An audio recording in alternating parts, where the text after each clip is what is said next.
Hello বন্ধুরা, দেখো আজকে আমি একটা নতুন রেসিপি নিয়ে আসছি, সোয়াবিনের কাটলেট। এটা আমি সোয়াবিনকে পেস্ট করে এটার মধ্যে রসুন আর লঙ্কা দিয়ে বেটেছি। এখন এটা আমি এখন ভাজা করব।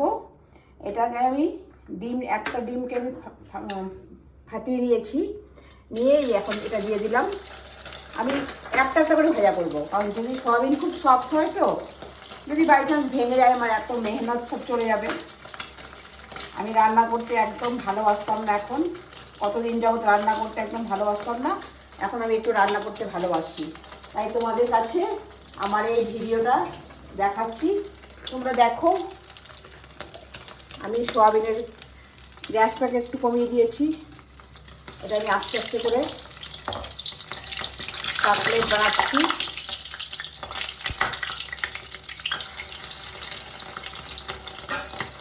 তোমরা দেখবে কেমন লাগে। এখন আমি এটাকে সাইড করে পাশ থেকে আর একটা দিয়ে দিচ্ছি।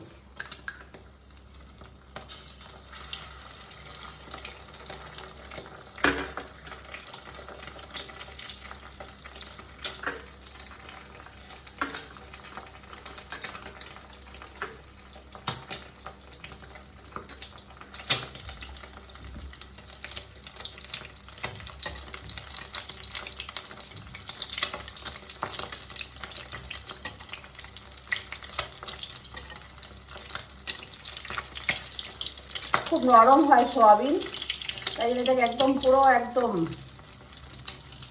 পিসফুলি মাথা ঠান্ডা করে তারপর এটাকে ভাজতে হবে আমাকে।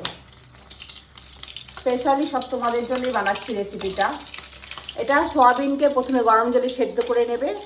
সেদ্ধ করে ওটার থেকে জলটাকে একদম চিপে ওটার মধ্যে রসুন আর লঙ্কা অল্প আদা দিয়ে মিক্সিতে পেস্ট করবে। করে ওটাকে এরকম গোল গোল করবে, একটা প্লেটের মধ্যে তেল মেখে গোল গোল করবে। করার পরে ওটাকে ফ্রিজে রেখে দেবে 5 থেকে 7 মিনিট কিংবা 8 মিনিট ওটা ফ্রিজে রাখবে। ফ্রিজে রাখলে ওটা হয়ে যাবে তোমার, একটু শক্ত হয়ে যাবে। তারপরে তুমি এটাকে ভাজা করবে, তখন ওটা দেখতে খেতেও ভালো হবে এবং ভাজতেও সুবিধা হবে। তাই জন্য তোমাদেরকে এটা বানিয়ে দেখাচ্ছি। তোমরা একটু ওয়েট করো, এটা হয়ে যাবে। আমি তোমাকে বানিয়ে দেখাচ্ছি তোমাদেরকে।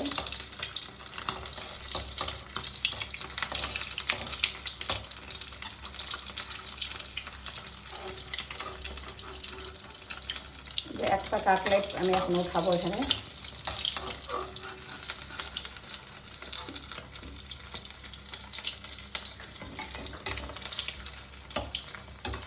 আর একটা দিয়ে দিচ্ছি।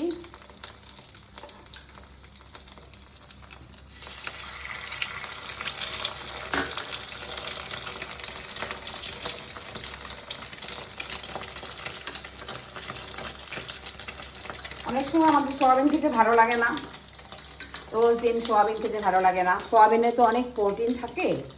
তুমি এটার মধ্যে একটু সবজিও পেস্ট করে দিতে পারো, তোমার যদি মন চায়।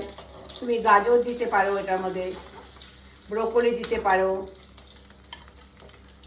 আমি কিন্তু পেঁয়াজ দিইনি এটার মধ্যে, তাই তোমাদের বলে দিলাম তাতে পেঁয়াজ, উইদাউট পেঁয়াজ ছাড়া কাটলেট বানাচ্ছি।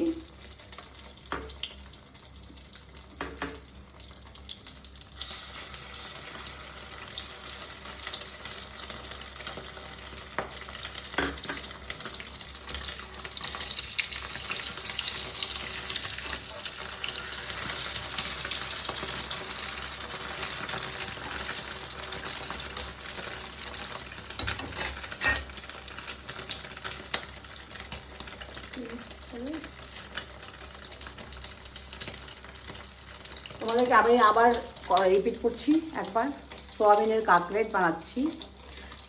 একটা তোমাদের বন্ধুদের বলছি একটা কথা, আমার রান্নায় একদম ইন্টারেস্ট চলে গেছিলো, রান্না করতে একদম ভালো লাগতো না। যবে থেকে মাছটা খাওয়া ছেড়ে দিয়েছি, রান্না করতে ভালো লাগতো না। তো এখন আমি আবার রান্নাতে ইন্টারেস্টটা নিয়ে এসেছি, কারণ আমি দেখলাম আমার যা হেল্থ কেয়ার যাদেরকে রাখি আমি, কেয়ারটেকার, ওরা কেউ রান্না করতে পারে না, আমার মন মতো কেউ রান্না করে আমাকে খাওয়াতে পারে না আমি যেটা খেতে চাই। তাই আমি নিজেই রান্না করা শুরু করে দিয়েছি আবার। তো এখন রান্না করছি আবার। এখন আমি ভাবছি একদিন একটা নতুন করে আইটেম বানায় তোমাদের সঙ্গে শেয়ার করব। তো আজকে সোয়াবিনটা আমি আবার একবার বলে দিচ্ছি তোমাদেরকে। সোয়াবিনটা তুমি পেস্ট করে নেবে, সোয়াবিন তার সঙ্গে রসুন দেবে, লঙ্কা দেবে, একটু আদা দেবে, দিয়ে ওটাকে পেস্ট, সোয়াবিনটাকে জলটা একদম ঝরিয়ে নিয়ে ওটা আমাদের রসুন লঙ্কা আদা এটা দিয়ে তুমি পেস্ট করবে।